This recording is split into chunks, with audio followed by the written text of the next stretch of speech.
So today my topic is atomic radius. Previous class में मैंने आपको क्या बताया था? स्क्रीनिंग इफेक्ट आपको बता दिया था। बाय यूजिंग स्क्रीनिंग इफेक्ट हम लोग क्या निकाल सकते हैं बच्चों? Z effective. Effective nuclear charge is equal to क्या बताया था? Atomic number minus screening constant. अब एक चीज याद रखना, अगर कोई पूछे एस, पी, डी और एफ, ये ऑर्बिटल्स हैं, आपको पता है फिलिंग कैसे होती है, 1s 2s 2p so on ऐसे फिल होती है। तो पूछा जाए न्यूक्लियस के सबसे पास कौन होता है? एस। तो एस की सेल्डिंग इफेक्ट बहुत अच्छी होती है, तो किसकी सेल्डिंग इफेक्ट सबसे पुअर होती है? एफ की। तो अगर कोई पूछे ऑर्डर में अरेंज करो सेल्डिंग इफेक्ट का, तो एस का सेल्डिंग इफेक्ट या स्क्रीनिंग इफेक्ट ज्यादा, उसके बाद पी का, उसके बाद डी का और उसके बाद एफ का। यानी डी और एफ का जनरली देखा जाता है कि इनकी जो स्क्रीनिंग इफेक्ट होती है और जो सेल्डिंग इफेक्ट होता है वो पुअर होता है। इस चीज को याद रखना, ये बहुत आगे आगे जाके आपके बहुत काम आएगा, इस चीज को याद रखना। ठीक। उसके बाद मैंने आपसे क्या कहा?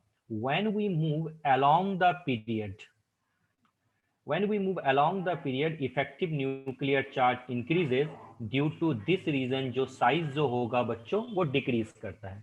But when we move down the group, उधर ये इफेक्टिव न्यूक्लियर चार्ज का ज्यादा रिक्वायरमेंट नहीं होता, because when we move down the group due to addition of extra cell, अगर कोई एक्स्ट्रा सेल तुम ऐड कर देते हो मतलब, तो साइज डेफिनेटली इंक्रीज होगा। जैसे मैं लिथियम की बात करूं तो मैं लिखता हूं 2n1, और अगर मैं सोडियम की बात करूं तो मैं लिखता हूं 281। अब देखो यहाँ पे K और L था, लेकिन जैसे ही मैं सोडियम पे आया तो एक सेल ऐड हो गया, दैट मीन टू से ऑटोमेटिकली साइज इंक्रीज होगा। ये जनरल ट्रेंड है। अब आपसे पूछा जाए कि एटॉमिक रेडियस जो होते हैं वो टाइप कितने होते हैं उसके, सबसे पहली बात समझ लेना एटॉमिक रेडियस के टाइप्स। क्लियर? देखो, फर्स्ट टाइप होता है एटॉमिक रेडियस का covalent radius. Second type crystal, और इसी को हम लोग बोल सकते हैं मेटालिक रेडियस, ध्यान रखना इस चीज को। थर्ड वन हो जाता है बच्चों van der Waals radius, and the fourth one we have that is called ionic radius। अब आयोनिक में ही आपको पता है दो टाइप होते हैं, एक होता है कैट आयोनिक रेडियस और दूसरा होता है एन आयनिक रेडियस, एनायनिक और कैटायनिक रेडियस। आ गया समझ में? अब ये होता क्या है और इस पे क्वेश्चंस कैसे पूछे जाते हैं और किस किस तरीके से हमें ये शो करना होता है वो समझ लेना। पहले मैं बात करूं कोवेलेंट रेडियस की। जनरली कोवेलेंट रेडियस जो होता है वो नॉन मेटल के केस में यूज किया जाता है, क्योंकि आपको पता है जितने भी नॉन मेटल है वो डायटोमिक, ट्राइएटोमिक या पॉलीएटोमिक फॉर्म में रहते हैं, like H2N2, like O2, like O3, बहुत सारे ऐसी चीजें हैं। ठीक है, तो जनरली कोवेलेंट रेडियस किसके लेते हैं? Non metal. ये होता क्या, देखो सपोज करो ये एटम और ये एटम, ठीक है, दोनों के न्यूक्लियस को आपने ऐड कर दिया इस तरीके से, देखो ध्यान से, बिल्कुल इन दोनों के न्यूक्लियस का जो ये देख रहे हो ये लाइन, ये हाफ है, इसी को हम लोग बोलते हैं कोवेलेंट रेडियस। तो इसको हम लोग इस तरीके से भी शो कर सकते हैं, ये पार्ट मैंने मान लिया कोवेलेंट रेडियस आर ए, और इसी को बोला जाता है कोवेलेंट रेडियस। यानी दो अगर एटम है, सपोज करो मैंने A2 ले लिया, ठीक है बच्चों, तो जब A2 ले लिया उसमें 2A इस तरीके से लगा दिया। अब ये ध्यान देना, इनके न्यूक्लियस के बीच के डिस्टेंस को बोला जाता है बॉन्ड। इसी को, ये जो न्यूक्लियस का बीच का डिस्टेंस आप देख रहे हो बच्चों, इसी को बोला जाता है बॉन्ड लेंथ। तो इसी बॉन्ड लेंथ को अगर मैंने हाफ कर दिया तो मुझे क्या मिल गया? रेडियस ऑफ द एटम मिल गया। क्लियर?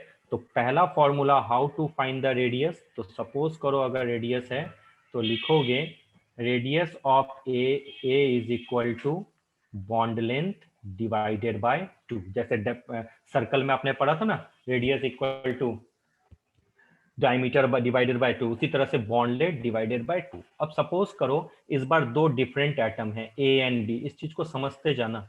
अब इन दोनों ने भी ओवरलैप किया, सपोज करो एक का साइज बड़ा और एक का साइज छोटा, ठीक है, ये हो गया।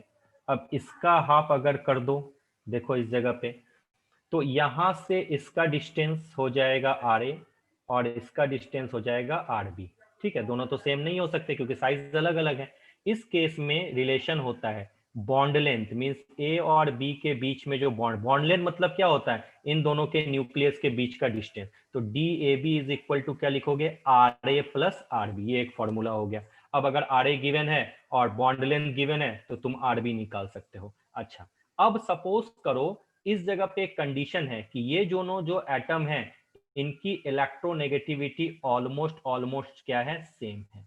अब सपोज करो कोई दो एटम मैंने और ले लिया, सपोज करो सी और डी, और इन दोनों की electronegativity are not equal, means इनकी इलेक्ट्रोनेगेटिविटी में बहुत बड़ा सा गैप है या डिफरेंस समझ लो। मान लिया मैंने डी की इलेक्ट्रोनेगेटिविटी सी से ज्यादा है, या आप इस तरह से बोल सकते हो सी की डी से ज्यादा है। यानी जब दो एटम आपस में कंबाइन करे और उनके बीच में इलेक्ट्रोनेगेटिविटी डिफरेंस हो, मींस उसको नेगलेक्ट नहीं कर सकते, तब जो फॉर्मूला आएगा वो इस तरीके से आएगा। ध्यान रखना बच्चों, इस चीज को कभी मिस्टेक मत करना।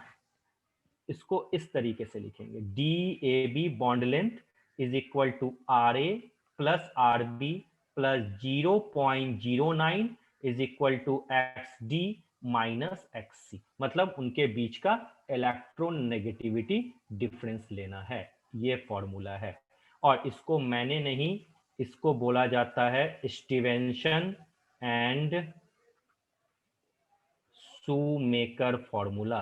ध्यान से समझना, इसी फॉर्मूला को बोला जाता है स्टीवेंसन एंड शूमेकर फॉर्मूला। जैसे सपोज करो अगर आपसे पूछा जाए, इस जगह पे ध्यान देना, HCl, आपको पता है हाइड्रोजन की इलेक्ट्रोनेगेटिविटी होती है 2.1 और क्लोरीन की क्या होती है 3, दोनों के बीच में इलेक्ट्रोनेगेटिविटी डिफरेंस है।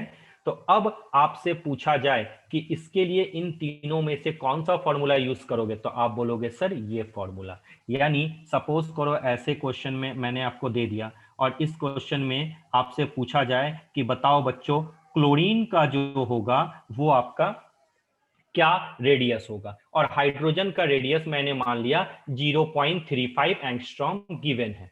ठीक है, और इनके बीच का बॉन्ड लेंथ भी तुम एक्स वाई जेड कुछ भी मान लो।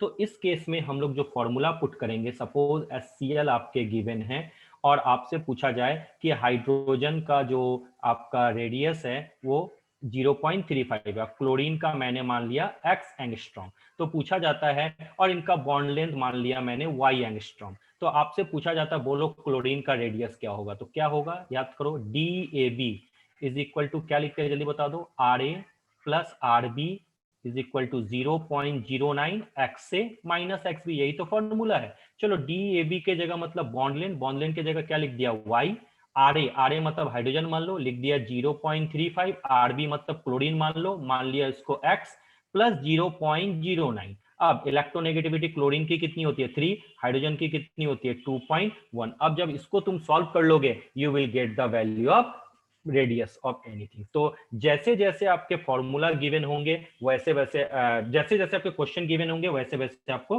फॉर्मूला ढूंढना है। अब अगर मैं आपसे पूछूं, ध्यान रखना कुछ क्वेश्चंस हैं एकदम इजी इजी क्वेश्चंस हैं।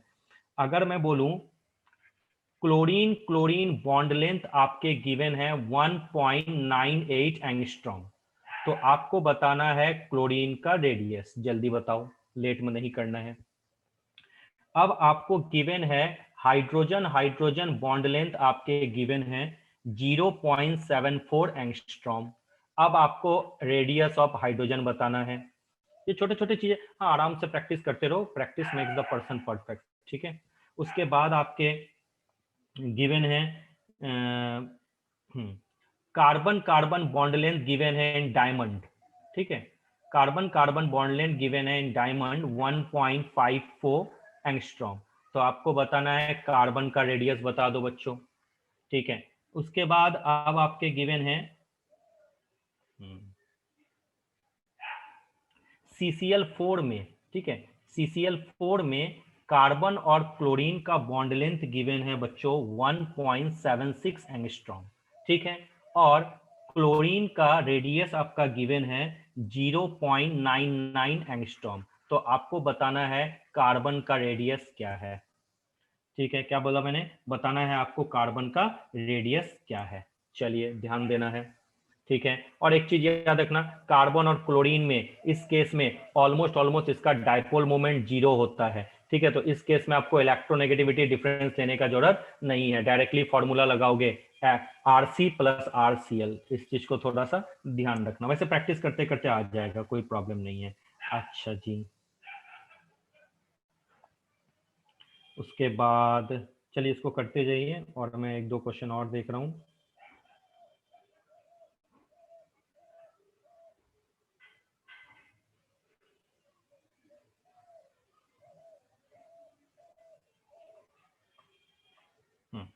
अब आपके गिवन है सिलिकॉन और कार्बन, बॉन्ड लेंथ आपका गिवन है कार्बोरंडम में SiC में, ठीक है, इज 1.93 एंगस्ट्रॉम, ठीक है।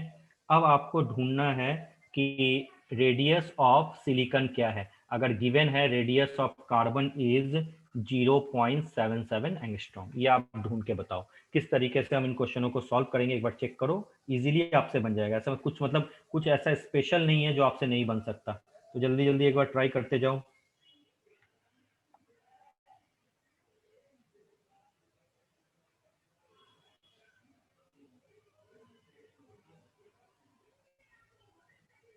ठीक है, सबसे बनेगा, सबसे बनेगा। आई होप सो, ये सारे क्वेश्चन ज्यादा टफ नहीं है, आई होप सबको पता है क्या करना है। जैसे ये CCl4 है, ठीक है, इसमें भी आपको ढूंढना है, या तो थोड़ा सा वेरिएशन आएगा। जैसे इसमें आपको क्या लगाना है, RAB वाला, ऊपर वाला फॉर्मूला भी लगा सकते हो, लेकिन इसका ऑलमोस्ट ऑलमोस्ट डायपोल मोमेंट 0 होता है, ठीक है। डायपोल मोमेंट 0 मतलब पोलरिटी है ही नहीं, तो फिर इलेक्ट्रोनेगेटिविटी डिफरेंस ये वाला टर्म लेने का खास जरूरत नहीं पड़ता है। लेकिन हर जगह ऐसा नहीं होता, क्योंकि कार्बन का ऑलमोस्ट 2.5 होता है, क्लोरीन का 3 होता है, बहुत ही क्लोज होता है। तो इसलिए जोड़ी नहीं है कि ये वाला टर्म ले लो इस जगह पे, क्योंकि ये भी चेक कर लेना, ठीक है। अब अगर ऐसा दिया हुआ हो कि कोई एलिमेंट है ए और एक बी, इसका इलेक्ट्रोनेगेटिविटी डिफरेंस है आपका 4, और इसका इलेक्ट्रोनेगेटिविटी डिफरेंस है 2.1, और इसके बीच का बॉन्ड लेंथ है आपका, मैंने मान लिया इसके बीच का बॉन्ड लेंथ मैंने मान लिया 2.5 एंगस्ट्रॉम, ठीक है। तो अब आपको, और उसके बाद ए का जो रेडियस है, मैंने मान लिया radius of A is equal to 1 angstrom. तो आपको ढूंढना है रेडियस ऑफ बी, चलो बताओ। ये रेडियस ऑफ ए है, आपको ढूंढना है रेडियस ऑफ बी, चलो बताओ कैसे होगा, सारे क्वेश्चन सॉल्व करो। समझ में आया क्या बोला क्वेश्चन में, ए और बी है, ए का इलेक्ट्रोनेगेटिविटी डिफरेंस 4, बी का इलेक्ट्रोनेगेटिविटी डिफरेंस 2.1, ठीक है। और इनके बीच का जो बॉन्ड लेंथ है, ये बॉन्ड लेंथ है, ठीक है, बॉन्ड लेंथ है 2.5 एंगस्ट्रॉम, रेडियस ऑफ ए है 1 एंगस्ट्रॉम, तो रेडियस ऑफ बी ढूंढो। जितना प्रैक्टिस करोगे उतना आपका आसान हो जाएगा, ठीक है। करते जाओ, आंसर बताओ जल्दी से। वैसे सबसे बन तो रहे हैं ना, कोई दिक्कत तो नहीं है, ठीक है। इन चीजों को थोड़ा सा ध्यान रखना साइज के अकॉर्डिंग, क्लियर। चलिए, अब मैंने आपसे थोड़ा सा ध्यान रखना, मैंने आपको 3 फॉर्मूला बताया कोवेलेंट रेडियस निकालने के लिए, और कोवेलेंट रेडियस में गलती से भी ये फिगर आप बना मत देना, ये फिगर याद रखना, ये नहीं होता है, क्योंकि कोवेलेंट रेडियस तभी आएगा जब दो एलिमेंट के बीच में, दो एटम के बीच में ओवरलैपिंग होगी, तो फिगर ये होगा, ये नहीं। इस चीज को हमेशा ध्यान रखना। और इन्हीं के बीच का जो हाफ होता है वो क्या होता है, रेडियस होता है, और जो दोनों के बीच के न्यूक्लियस का डिस्टेंस होता है that is called bond length. जैसे मैं पी और एच की बात करूं, तो ये भाई बिग वाला मैंने फास्फोरस मान लिया, और उससे छोटा वाला मैंने हाइड्रोजन मान लिया, जैसे मैंने यहाँ पे आपका मेजर किया था, क्लियर। अब जनरली जो हम लोग ध्यान देते हैं, समझना बच्चों इस चीज को, कोवेलेंट रेडियस जो होता है वो बेसिकली ट्रीटमेंट किया जाता है नॉन मेटल्स के लिए।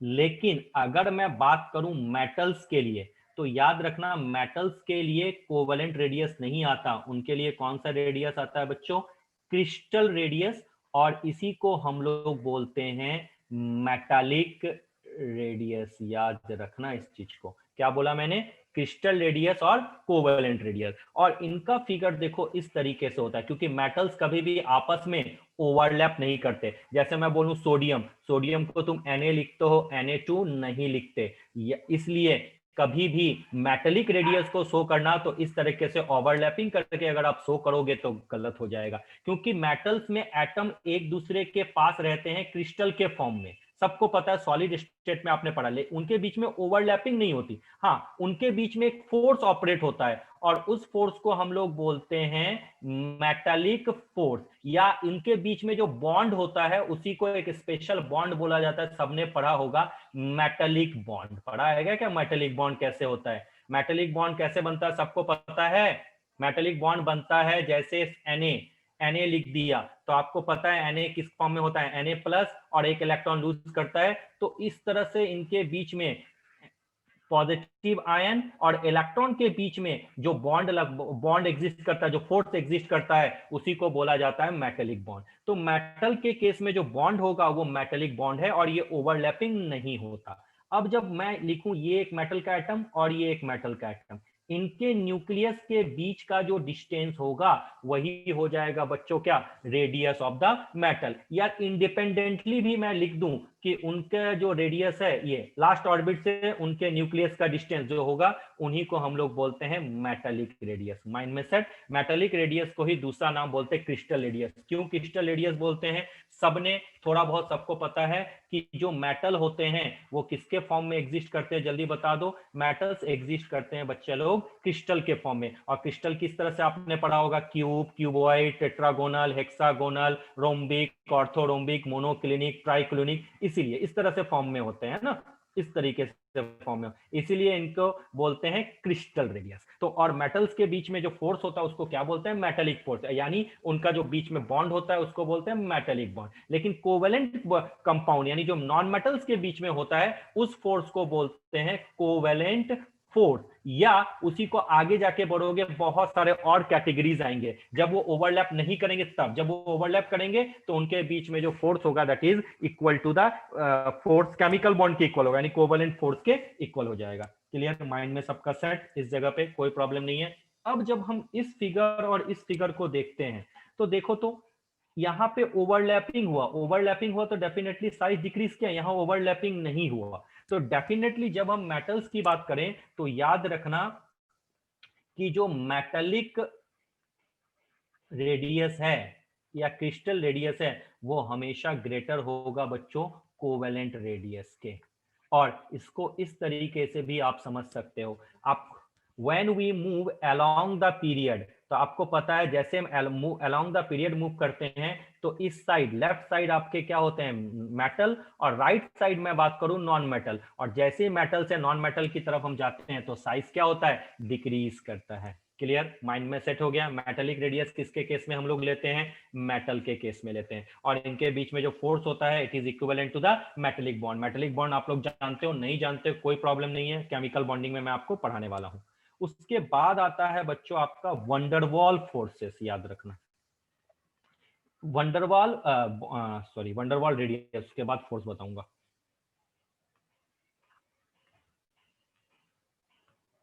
वेट, उसके बाद क्या आ गया बच्चों, वंडरवॉल रेडियस। ठीक है, अब वंडरवॉल रेडियस क्या होता है, जनरली ये देखा जाता है बच्चों इनर्ट गैस के केस में, याद रखना।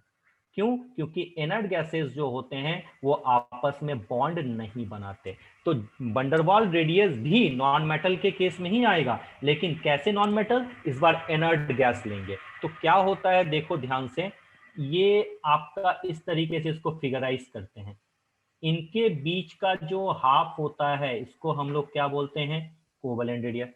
एक और मॉलिक्यूल मैंने ले लिया, ठीक है, इनके बीच का जो हाफ होगा बच्चों उसको हम लोग क्या बोलेंगे, कोवेलेंट रेडियस। अब इन दोनों को मैंने यहां से इसके न्यूक्लियस से इसके न्यूक्लियस को ऐड कर दिया, ठीक है। अब इनके न्यूक्लियस का जो हाफ हो जाएगा बच्चों उसी को हम लोग क्या बोलते हैं, ये वाला जो डिस्टेंस आप देख रहे हो इसी को बोलते हैं आरवी, वंडरवॉल रेडियस। और जनरली वंडरवॉल रेडियस किसके केस में आता है, ये आता है आपको इनर्ट गैस के केस में, क्योंकि इनर्ट गैस कभी भी आपस में बॉन्ड नहीं बनाते। मान लिया ये दोनों इनर्ट गैस है, इसका न्यूक्लियस, ध्यान देना बच्चों, इसके न्यूक्लियस और इसके न्यूक्लियस यहां देख रहे हो, इसी को सीधा सीधा हाफ कर दो तो वो वंडरवॉल रेडियस हो। लेकिन इससे समझने में आपको दिक्कत था इसलिए मैंने ये बता दिया। ये जो हाफ देख रहे हो ये क्या है, कोवेलेंट। यहां जो हाफ देख रहे हो ये क्या है, कोवेलेंट। ये जो देख रहे हो ये भी कोवेलेंट, ये जो देख रहे हो ये भी कोवेलेंट, लेकिन इसके न्यूक्लियस से ये जो डिस्टेंस है उसी का हाफ को हम लोग क्या बोलते हैं बच्चों, वंडरवाल रेडियस। अब फिगर से मुझे बताओ कौन सा रेडियस तुम्हें बड़ा दिख रहा है। आपने देखा सबसे छोटा रेडियस होता है कोवेलेंट, उसके बाद होता है मेटेलिक, और सबसे बड़ा रेडियस होता है बच्चों वंडरवाल। तो अगर ऐड करने बोले तो याद रखना ये क्वेश्चन बार बार आते हैं, ऑर्डर ऑफ रेडियस तो बोलोगे R van der Waal is greater than R metallic, then हो जाएगा आर कोवेलेंट। ये चीज याद रखना, ये हमेशा ध्यान रखना है।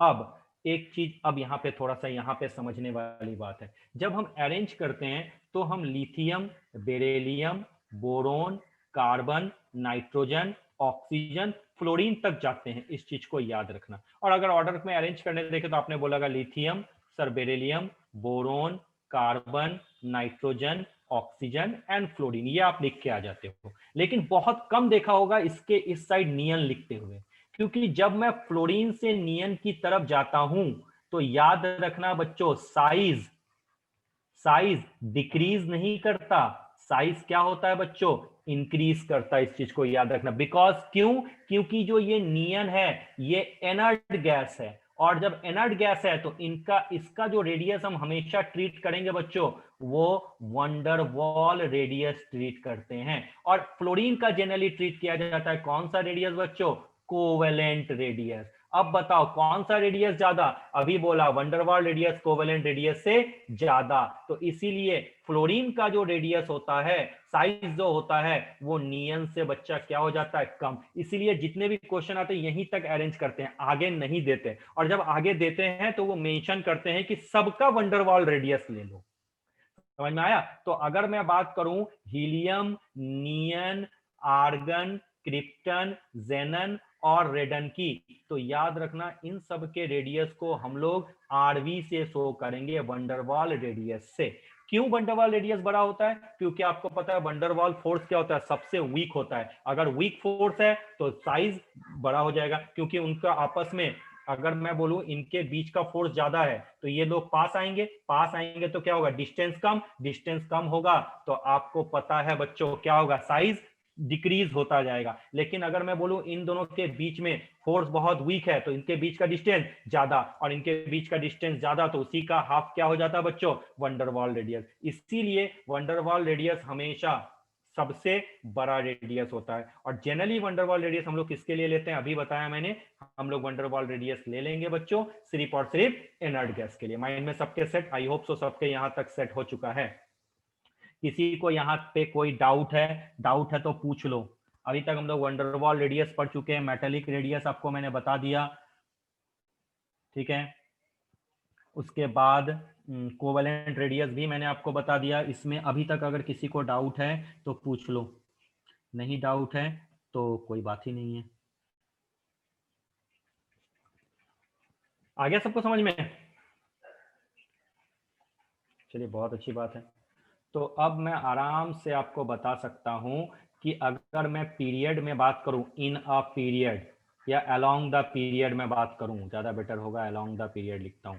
अलोंग द पीरियड होगा तो साइज डिक्रीज करता है, मतलब जो एटॉमिक साइज होगा is inversely proportional to effective nuclear charge. यानी अगर इफेक्टिव न्यूक्लियर चार्ज इंक्रीज होंगे तो साइज क्या होगा, डिक्रीज, और इफेक्टिव न्यूक्लियर चार्ज डिक्रीज होगा तो साइज क्या होगा बच्चों, इंक्रीज। इसी चीज को याद रखना। और इसी को हम लोग इस तरह से भी लिख सकते हैं, negative charge divided by positive charge. इसको इस तरीके से भी हम कभी कभी शो कर देते हैं, नेगेटिव अपॉन पॉजिटिव चार्ज। खैर आपको यहां से मतलब है। अब मैं बात करूं डाउन द ग्रुप, अगर डाउन द ग्रुप बात करूं तो down the group atomic size को कौन डोमिनेट करता है, तो सीधा सीधा लिखोगे atomic size is directly proportional to number of shell. जितने ज्यादा शेल होंगे एटॉमिक साइज क्या होगा, उतना ज्यादा। ये चीज में, ये दोनों चीजें बहुत इंपॉर्टेंट है, तो कंफ्यूज मत होना। अलोंग द पीरियड में इफेक्टिव न्यूक्लियर चार्ज आता है, और डाउन द ग्रुप में आपका क्या आता है बच्चों, डाउन द ग्रुप आ जाता है नंबर ऑफ सेल। कोई प्रॉब्लम नहीं। अब रेडियस का रिलेशन समझ में आ गया, फिर से मैं बता देता हूं, van der Waal radius, then there comes क्या आएगा, metallic radius, then there comes क्या आएगा, covalent radius, RV, RM and RC. और वंडरवाल रेडियस और कोवेलेंट रेडियस में क्या रिलेशन है याद रखना, van der Waal radius is equal to 2 multiply covalent radius. इस चीज को थोड़ा सा आपको ध्यान रखना है। समझ में आया? किसी को प्रॉब्लम है? नहीं। अब जैसे कभी कभी बच्चा क्या हो जाता है और भी कंफ्यूज करता है, जैसे अगर मैं बोलूं तुमसे क्लोरीन का कोवेलेंट रेडियस बोलो और क्लोरीन का वंडरवॉल रेडियस बोलो, तो दोनों को सेम लिख के मत आ जाना बच्चों। जैसा क्वेश्चन पूछेगा उसके अकॉर्डिंग आपको सॉल्व करना है। अगर नॉर्मली आपसे पूछे, समझना मेरी चीज को, अगर नॉर्मली पूछे क्लोरीन का साइज बताओ या रेडियस बताओ, तो अगर नॉर्मली आपसे पूछे कुछ भी मेंशन नहीं है तो आप लिख के आओगे बच्चों कोवेलेंट रेडियस की वैल्यू। लेकिन अगर पूछे मेंशन करे वंडरवॉल रेडियस बोलो, तो आपको वैल्यू चेंज करनी है। इस चीज को बहुत बार बच्चे मिस कर जाते हैं कि पूछा क्या है। कभी वैसे जनरली पूछते नहीं है, जनरली पूछते कोवेलेंट रेडियस के बारे में, लेकिन अगर मेंशन नहीं है तो क्वेश्चन में आपको इधर मेंशन करेगा या कोई ना कोई क्लू गिवन है। फॉर एग्जांपल अगर मैं क्लोरीन के कोवेलेंट रेडियस की बात करूं तो 0.99 एंगस्ट्रॉम है। तो अब आपसे पूछे क्लोरीन का वंडरवॉल रेडियस क्या होगा, आप तो घबरा गए। आपको पता है रिलेशन बताया है, van der Waal is equal to 2 into covalent radius, तो क्या लिखोगे 2 इंटू 0.99 यानी 1.80 एंगस्ट्रॉम। याद रखना इस चीज को। तो कभी भी अगर वैल्यू जिस हिसाब से दी हुई है उसके अकॉर्डिंग आपको सिचुएशन को हैंडल करना है या उसके अकॉर्डिंग ही हमको आंसर लिखने हैं। इस चीज को थोड़ा थोड़ा बच्चों समझ में आ रहा होगा, आई होप सो। अब नहीं आ रहा है तो हम लोग कुछ नहीं कर सकते। चलिए, अब किसी को कोई डाउट है मन में? अगर किसी के मन में कोई डाउट है तो पूछ सकता है। किसी को अगर थोड़ा सा भी डाउट है तो वो पूछ सकता है। अभी बोल रहा हूँ, किसी को डाउट नहीं है क्या? अरे किसी को डाउट है क्या? हम लोग किसी को ही नहीं है डाउट, बहुत अच्छी बात है। तो इसी तरीके से कभी कभी जब भी एग्जाम में आपको दिए हुए हो तो आप क्वेश्चन को इस तरीके से बनाओगे। चलिए अब थोड़ा सा आ जाइए नेक्स्ट रेडियस के बारे में, आयोनिक रेडियस के बारे में। ठीक है, आयोनिक रेडियस के बारे में आपको क्या क्या जानते हो, कोई बता सकता है क्या आयोनिक रेडियस क्या होता है? Anyone who is going to deliver ionic radius?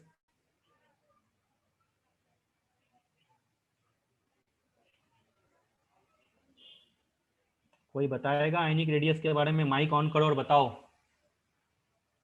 ये सब जानते होगे। जैसे मैं लिख दिया Na से आपका क्या हो गया, Na प्लस बना। ये जो है आपका Na क्या है, नॉर्मल है, तो इसके रेडियस को हम लोग बोलेंगे क्रिस्टल रेडियस। लेकिन जब भी कोई एलिमेंट आयन में चेंज होगा तो उसके रेडियस को हम लोग बोलते हैं बच्चों आयोनिक रेडियस। माइंड में सबके सेट?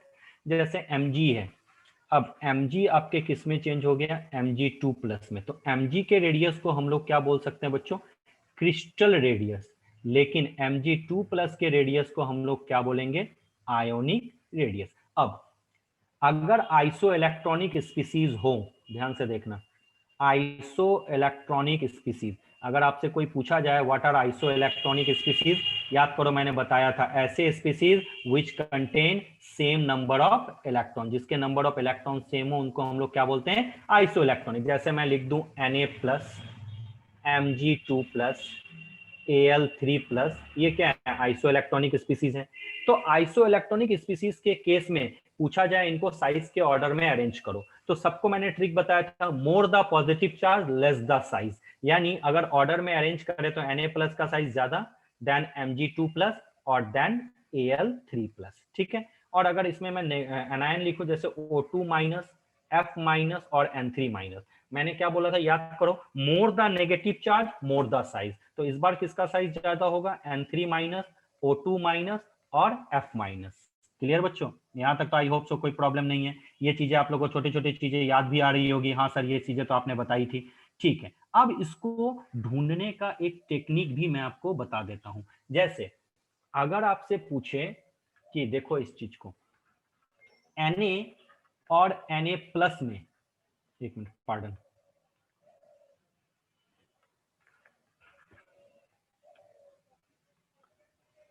अगर आपसे पूछे Na और Na प्लस में किसका साइज ज्यादा, तो आपको पता है अगर पॉजिटिव चार्ज हो तो उसका साइज क्या होता है, कम। तो आप सीधा सीधा क्या लिख दोगे सर, Na का साइज जो होगा ज्यादा होगा Na प्लस से। अगर मैं बोलूं क्लोरीन और क्लोरीन माइनस में, तो आप बोलोगे सर नेगेटिव जिसमें ज्यादा चार्ज होगा उसका साइज ज्यादा, तो आप बोलोगे Cl minus is greater then Cl, यही तो बोलते हो। और अगर मैं बात करूं Fe2 प्लस और Fe3 प्लस में किसकी साइज ज्यादा, तो आप बोलोगे सर Fe2 प्लस की साइज ज्यादा, Fe3 प्लस की साइज कम, क्योंकि आपको पता है जितना ज्यादा पॉजिटिव चार्ज होगा उतना साइज क्या होता है, कम, और जितना ज्यादा नेगेटिव चार्ज होगा उतना साइज क्या होता है, ज्यादा। आखिर ऐसा क्यों होता है, तो आपको पता है न्यूक्लियर का फुल, यानी इसके लिए एक लॉजिक आता है, अगर Z/E की वैल्यू समझना, Z मतलब न्यूक्लियर चार्ज यानी atomic number upon number of electron, अगर Z/E की वैल्यू इंक्रीज करेगी तो साइज हमेशा याद रखना डिक्रीज करेगा। यानी क्या बोला मैंने, न्यूक्लियर चार्ज, Z को हम लोग न्यूक्लियर चार्ज ही बोलते हैं क्योंकि न्यूक्लियस में तो रहता है वो, इसको इस तरह से भी लिख सकते हो, nuclear charge upon number of electron, ठीक है। अगर इनकी वैल्यू इंक्रीज करेगी तो साइज क्या होगा बच्चों, डिक्रीज करेगा। कभी कभी ऐसे डायरेक्टली भी क्वेश्चन आ जाते हैं Z/, जैसे अब Na का देखो, अगर मैं Na की बात करूं तो Na का एटॉमिक नंबर क्या होता है, 11, 11 एटॉमिक नंबर है, तो Z की वैल्यू भी क्या होगी 11, और नंबर ऑफ इलेक्ट्रॉन भी क्या है 11, तो Z/E की वैल्यू इसकी क्या होगी 11 अपॉन 11 इज इक्वल टू क्या हो जाएगा 1।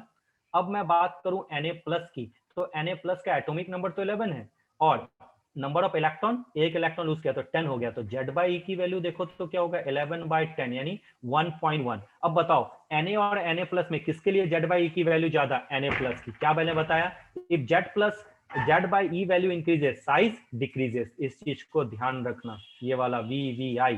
उसका Cl का देख लो, Cl के लिए Z/E की वैल्यू बताओ सर। Cl का एटॉमिक नंबर 7 होता है, नंबर ऑफ इलेक्ट्रॉन भी सर 17 होता है, नंबर ऑफ इलेक्ट्रॉन भी 17, 1 हो गया।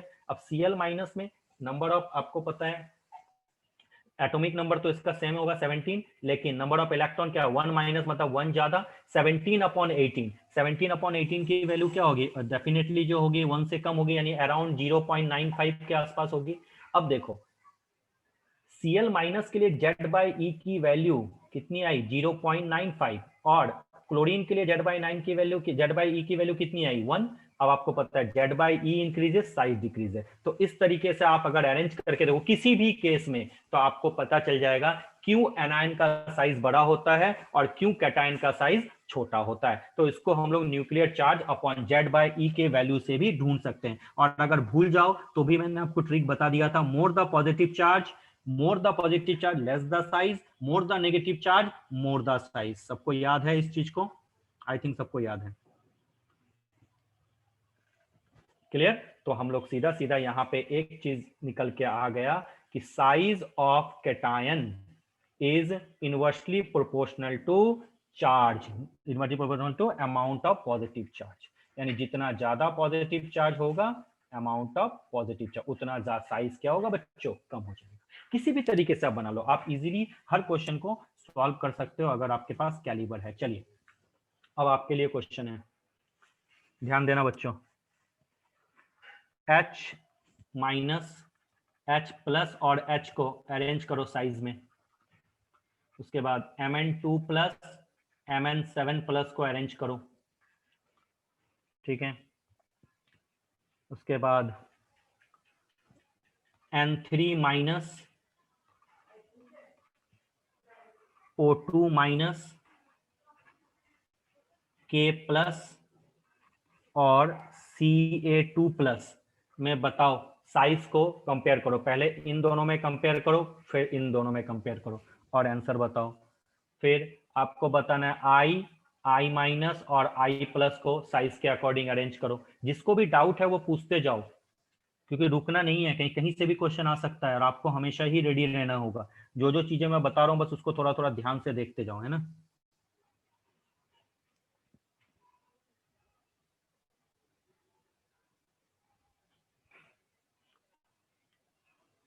जल्दी से बताइए, वो सॉल्व करता हूँ, आप लोग उसको एक बार चेक कर लो कैसे होता है ना। तो अगर पूछे H माइनस H प्लस और H, तो बताओ तो क्या होगा। आपको सिंपल सा पता है, नेगेटिव अगर होगा तो साइज क्या होता है बच्चों, ज्यादा होगा, और अगर नेगेटिव की जगह पॉजिटिव होता तो हम लोग क्या बोलते हैं, अरे सर पॉजिटिव है तो इसका मतलब साइज क्या होगा, कम। ये याद है सबको। तो ऑर्डर कैसे होगा जल्दी बता दो। पहला वाला फर्स्ट वाले का आंसर होगा sir H plus, then H minus. Reason बता दिया, जेड बाई ई भी ढूंढ के देखो, समझ में आ जाएगा। उसके बाद अगर इसकी बात करूं तो आपको पता है more the positive charge less the size, यानी Mn2 प्लस का ज्यादा होगा Mn7 प्लस से। अब इसकी मैं बात करूं तो क्या होगा, I माइनस देन I और देन I प्लस, यही तो होता है। अगर इन दोनों की बात करो तो ये आइसो इलेक्ट्रॉनिक स्पीसीज हैं, लेकिन more the positive charge more the size, N3 minus O2 minus से ज्यादा। अगर इसकी बात करूं तो बताओ क्या हो जाएगा, तुरंत आप बता दोगे सर K प्लस और Ca2 प्लस में K प्लस का साइज ज्यादा और Ca2 प्लस का साइज क्या होगा, कम हो जाएगा। क्या मैं सही बोल रहा हूं? हाँ सर सही बोल रहे हो। तो जब ये सारी चीजें आ गई तो अब कुछ और क्वेश्चन पे ध्यान देना है और सबको करना है। अब मैं बोलूं first question, screening constant is not observed in, screening constant किस किस में ऑब्जर्व नहीं होता। पहला ऑप्शन है हीलियम प्लस, दूसरा ऑप्शन है लिथियम 2 प्लस, तीसरा ऑप्शन है हाइड्रोजन, और चौथा ऑप्शन है ऑल ऑफ दीज। समझ में आया क्वेश्चन, समझ में आया। स्क्रीनिंग कांस्टेंट किस में ऑब्जर्व नहीं होता, ठीक है। चलो अब दिया हुआ है आयनिक रेडियस ऑफ K प्लस, क्या बोला मैंने, ionic radius of K plus and F minus are almost equal, और मैंने मान लिया इसकी वैल्यू है 1.34 एंगस्ट्रॉम। क्या बोला मैंने, ionic radius of K plus and F minus are almost equal, ठीक है। देन द एटॉमिक पार्डन रुक जाओ,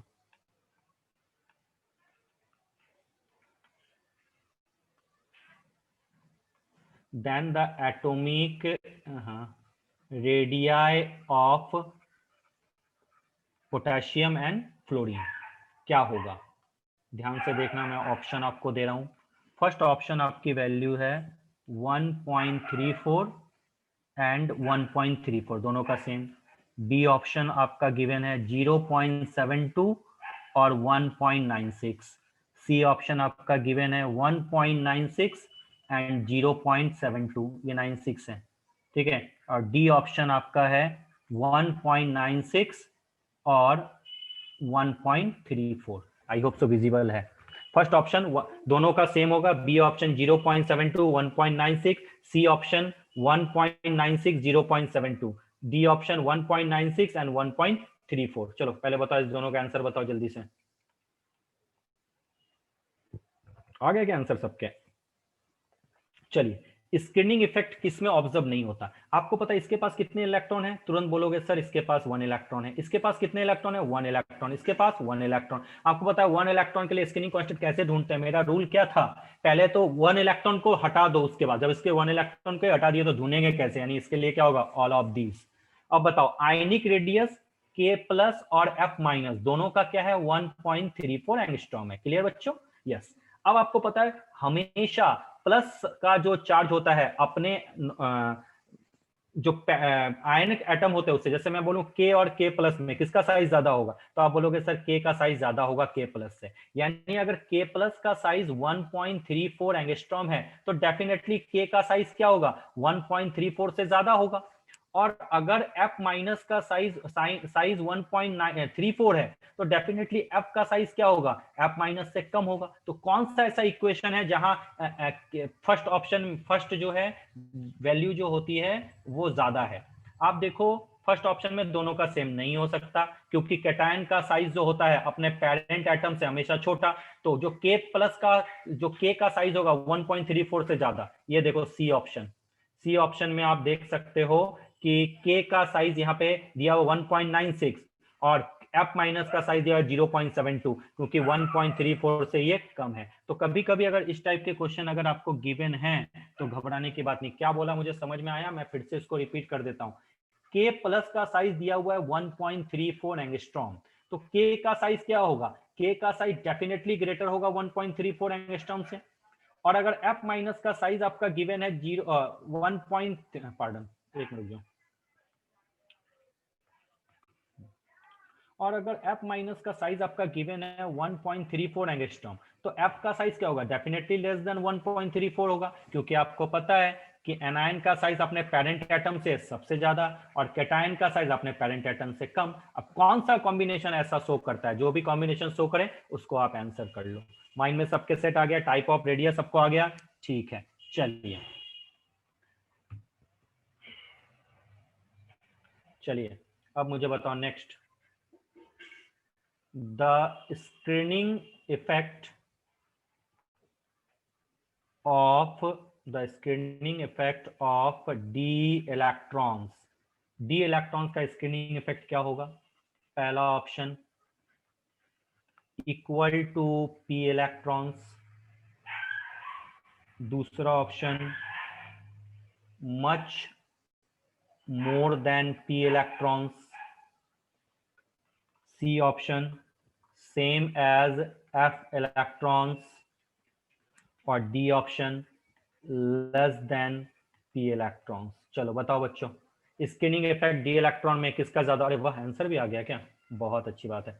अच्छा बताओ इसका आंसर क्या होगा, अभी मैंने बोला था कि स्क्रीनिंग पावर का कांस्टेंट कैसे होगा, एस पी डी और एफ, यानी डी का जो स्क्रीनिंग इफेक्ट होता है वो एफ से ज्यादा लेकिन पी से कम, तो कौन सा, इक्वल टू पी नहीं होगा, मच मोर देन नहीं होगा, सेम एज एफ नहीं होगा, एफ से ज्यादा होगा, तो क्या होगा, D is the correct option. तो देखो इतने इजी इजी क्वेश्चंस आपके किसी भी इंस्टीट्यूट का पैकेज आप बनाओ, मैं तो बहुत सारे इंस्टीट्यूट के पैकेज को देखता हूं, अगर आपका बेस क्लियर है ना बच्चों, तो क्वेश्चन कहीं से भी आ जाए आपको कोई फर्क नहीं पड़ेगा, लेकिन अगर बेस क्लियर नहीं है तो जाके प्रॉब्लम हो जाएगा, और ऐसा प्रॉब्लम हम होने देंगे नहीं। चलिए अब आपके पास एक छोटा सा यहाँ पे एक टॉपिक है, थोड़ा एक्सेप्शन भी है, वो मैं बाद में बताऊंगा, अभी भी बता देता हूं। अगर मैं ट्रांजिशन मेटल की बात करूं, ध्यान देना, अगर मैं ट्रांजिशन मेटल्स की बात करूं तो आपको पता है ट्रांजिशन मेटल में कितने सीरीज होते हैं, 3D 4D 5D और 6D सीरीज, ये बता चुका था। इसमें टोटल कितने एलिमेंट होते हैं, 40 एलिमेंट, इसमें से 36 क्या होते हैं, जल्दी बता दो बच्चों, ट्रांजिशन मेटल्स होते हैं, और लास्ट जो 4 होते हैं वो ट्रांजिशन मेटल नहीं, सिर्फ डी ब्लॉक एलिमेंट्स होते हैं, ठीक है। लेकिन पढ़ने के वक्त क्या बोलते हैं, सबको ट्रांजिशन मेटल्स बोल देते हैं, लेकिन ऐसा होता नहीं है। कौन कौन ट्रांजिशन मेटल नहीं होते, Zn Cd Hg और UUB या Cn बोल दो, इन सब का क्या होता है, कंप्लीटली, याद आया ना, कंप्लीटली फिल्ड डी सबसेल होते हैं। जब कंप्लीटली फिल्ड डी सबसेल होंगे तो आपको पता है डी ब्लॉक एलिमेंट होंगे, ट्रांजिशन मेटल नहीं होंगे। ट्रांजिशन मेटल वो होते हैं जिनके पास क्या होते हैं बच्चों, पार्शियली फिल्ड डी सबसेल होते हैं। तो आपको पता है नहीं गेम किसका है, यहाँ पे डी सबसेल का है। तो अगर मैं बात करूं, अरेंज करो, scandium, titanium, vanadium, chromium, Mn, Fe, Co, Ni, Cu और Zn को, तो अब आपको पता है कि जब मैं स्कैंडियम से Zn की तरफ जाता हूं, नंबर ऑफ इलेक्ट्रॉन इंक्रीज होंगे तो डेफिनेटली साइज भी इंक्रीज होगा। तो आप ऐसे बोल के आओगे कि Sc, Ti, vanadium, chromium, Mn, Fe और सो ऑन आप लिख के आ जाओगे। बिल्कुल अगर मैं भी होता तो ऐसा करता, लेकिन आपको पता है जब मैं डी ब्लॉक में आता हूं तो डी ब्लॉक में क्या होता है, इन्वॉल्वमेंट ऑफ डी सबसेल होता है। जब इन्वॉल्वमेंट ऑफ डी सबसेल होता है तो डी सबसेल में नंबर ऑफ इलेक्ट्रॉन इंक्रीज होने से जो होता है उससे होता कुछ नहीं है, क्योंकि डी सबसेल का जो शेल्डिंग इफेक्ट होता है वो बहुत पुअर होता है। तो डी इफेक्ट का जब डी का जो शेल्डिंग इफेक्ट और स्किनिंग इफेक्ट पुअर होता है तो इफेक्टिव न्यूक्लियर चार्ज की वैल्यू क्या हो जाती है, इंक्रीज हो जाती है। और जब इफेक्टिव न्यूक्लियर चार्ज की वैल्यू इंक्रीज हो जाती है तो साइज जो होगा वो इंक्रीज नहीं, वो डिक्रीज हो जाता है। तो अगर कोई पूछे कि इनका ऑर्डर क्या होता है, तो इनका ऑर्डर एक्चुअली होता है ऐसे, स्कैंडियम, देन आता है बच्चों टिटेनियम, देन वेनेडियम, उसके बाद क्या आ जाता है जल्दी बता दो, क्रोमियम, देन Mn, यही तो आता है। उसके बाद उनका साइज ऑलमोस्ट क्या होता है, इक्वल होने लगता है। उसके बाद क्या होता है, Fe, Co और Ni, ठीक है। उसके बाद आता है कॉपर और उसके बाद आ जाता है जिंक। ये इस तरह से ऑर्डर होता है। तो क्या बोलोगे यहाँ पे शिल्डिंग इफेक्ट जो होता है वो due to poor shielding effect. अब इसमें थोड़ा सा समझने की बात और है। जब मैं स्कैंडियम, पार्डन, यहां थोड़ा सा समझना कि जब मैं बात करूं स्कैंडियम, टिटेनियम, वेनेडियम, क्रोमियम और एमएन की, एमएन को भी ऑलमोस्ट ऑलमोस्ट सेम ही ले लेते हैं, ठीक है। यहां तक जो होता है साइज में थोड़ा सा वेरिएशन दिखता है, लेकिन जब मैं Fe, CO और Ni की बात करूं तो इनके ऑलमोस्ट ऑलमोस्ट सेम होते हैं। रीजन पता है? जब मैं एमएन तक रहता हूं तो इस केस में जेड इफेक्टिव की वैल्यू जो होती है वो स्क्रीनिंग इफेक्ट से ज्यादा डोमिनेट होती है। समझ में आया? अब FeCO की बात करूं तो जेड इफेक्ट की value almost almost screening effect के इक्वल होती है। अब लेकिन मैं जब कॉपर और जेडन की बात करूं इस जगह पे, ये जो कॉपर और जेडन है, साइन हटा देता हूं मैं, पार्डन। तो अगर कॉपर और अगर मैं जेडन की बात करूं, यानी ये कॉपर और ये जेडन मैं लिख दूं, ये जगह Cu है, ठीक है, ये कॉपर और जेडन है। इस जगह पे जेड इफेक्टिव की वैल्यू स्क्रीनिंग इफेक्ट से कम होगी, ठीक है। ये मोटा मोटा आपको बताया जाता है, लेकिन सबसे इसका बेस्ट एक्सप्लेनेशन क्या बोलोगे? Due to poor shielding effect. Clear? Mind में सबके सेट? अब थोड़ा सा यहाँ पे खत्म नहीं हुआ, इस चीज को ध्यान रखना। अगर मैं यहाँ पे थोड़ा सा और आपको एड ऑन करूं, और वो एड ऑन मैं क्या कर रहा हूं उसको समझो। अगर मैं स्कैंडियम की बात करूं, ड्यूटेरियम की बात करूं, देन लैंथेनम की बात करूं, यानी मैं 3D से 4D जाऊं और 4D से 5D जाऊं, तो आपको पता है डाउन द ग्रुप क्या होता है बच्चों? Size increases. एम आई राइट? तो आप तुरंत लिख के आ जाओगे 3D is greater then 4D, sorry उल्टा बोल दिया, पार्डन। तो इस जगह पे आप एकदम इजीली लिख के क्या आ जाओगे कि सर 3D का साइज कम, देन 4D, देन 5D, इस तरीके से आप लिख के आ जाओगे। एम आई राइट? क्या ऐसा ही आप लोग करोगे? हाँ, आप लोग बोलेगा हाँ सर ऐसा ही तो हम लोग करने वाले हैं, क्योंकि चीजें तो बिल्कुल ऐसी ही होगी। लेकिन इस जगह पे थोड़ा सा रॉन्ग है। कोई बता सकता है क्या रॉन्ग है? रॉन्ग ये है कि जब हम 3D से 4D जाएंगे बच्चों, तब तो साइज डिक्रीज होगा, लेकिन 4D और 5D का साइज क्या होता है? सेम होता है, क्योंकि यहाँ पे क्या आता है? लेंथेनॉइड सीरीज आ जाती है। तो due to lanthanoid contraction 4D और 5D सीरीज का साइज सेम होता है। इसलिए आपको पता है जिरकोनियम किस में है? 4D सीरीज में है, और हाफनियम किस में है? 5D सीरीज में है। तो साइज जिरकोनियम का कम और हाफनियम का ज्यादा होना चाहिए था, लेकिन आपको पता है दोनों का साइज ऑलमोस्ट ऑलमोस्ट क्या होता है? सेम। और इसके पीछे रीजन क्या देते हो? Due to lanthanide contraction. अच्छा, लेंथेनाइट कंट्रैक्शन एक्चुअली है क्या पता है आपको? लेंथेनाइट कंट्रैक्शन मतलब poor shielding of F subshell. F subshell का पुअर शेल्डिंग होता है, इसलिए जो साइज में जो एक्चुअल इंक्रीमेंट होता है वो शो नहीं होता। क्यों नहीं होता? क्योंकि अगर पुअर शेल्डिंग होगी तो इफेक्टिव न्यूक्लियर चार्ज की वैल्यू इंक्रीज करेगी, जिसके चलते जो है साइज में जो इंक्रीमेंट ऑब्जर्व होने वाला था वो शो नहीं होगा। अब यहाँ पे एक एक्सेप्शन है, 3D सीरीज के फर्स्ट ग्रुप को छोड़कर, मतलब जो फर्स्ट एलिमेंट्स के हैं, इस जगह पे ये वाला रूल नहीं लगता। इन तीनों के लिए साइज का ऑर्डर ऐसे होता है YLA। ये लिख के मत आ जाना YLA, क्योंकि LA के बाद ही SE58 से लेकर 71 लुटेटियम तक आपका स्टार्ट होता है एफ ब्लॉक, इससे पहले नहीं होता। इसीलिए जब मैं ग्रुप 3 की बात करूं, ये ग्रुप 3 के एलिमेंट हैं, ठीक है, तो ग्रुप 3 में ऑर्डर बिल्कुल यही होगा 3D, 4D एंड 5D। इस चीज को याद रखना, VVI। लेकिन ग्रुप 3 के बाद जितने भी होंगे वहां पे ऑर्डर ये होगा, इस चीज को याद रखना। तो अगर कोई स्कैंडियम, ड्यूटेरियम, लैंथेनम पूछे तो ये मत लिख के आना, नहीं तो रॉन्ग हो जाओगे। लिख के क्या आना है आपको? लिख के ये वाला आना है, ये। और लेकिन अगर जिरकोनियम, हाफनियम की अगर मैं बात करूं तो ये मत लिख के आना, ये लिख के आना, क्योंकि लैंथेनम के बाद ही लैंथेनाइट सीरियम 58 से लुटेटियम 71 तक स्टार्ट होता है। तो इसलिए इन तीनों को इस जगह पे, इस वेरिएशन पे हम नहीं रखते, इस वेरिएशन पे रखते हैं। आया सबको समझ में? आ गया समझ में? ये किस लिए होता है? Due to lanthanide contraction. Lanthanide contraction का ऑरिजिनेट क्या है? Due to poor shielding. लेकिन मैं बात करूं एल्युमिनियम से गैलियम में, अगर मैं ग्रुप 13 की बात करूं, एल्युमिनियम का एटॉमिक नंबर होता है 13 और गैलियम का एटॉमिक नंबर होता है 31। तो आप देखते हो डाउन द ग्रुप जाएंगे तो साइज क्या होगा? अगर मैं बात करूं बोरोन, एल्युमिनियम और गैलियम का, तो आप जनरली ऑब्जर्व क्या करते हो कि डाउन द ग्रुप जाएंगे तो साइज इंक्रीज हो जाएगा। एम आई राइट? लेकिन अगर ये लिख के आ जाओगे तो आप गलत हो जाओगे। आपको पता है एल्युमिनियम और गैलियम का size almost almost less different होता है, ऑलमोस्ट ऑलमोस्ट सेम मान लो। क्यों? क्योंकि जैसे ही एल्युमिनियम से हम गैलियम की तरफ बढ़ते हैं तो यहाँ पे डी सबसेल का इन्वॉल्वमेंट हो जाता है, क्योंकि 13 से 18 मतलब कहीं ना कहीं इनके बीच में स्कैंडियम से लेकर जेडन आ चुका है।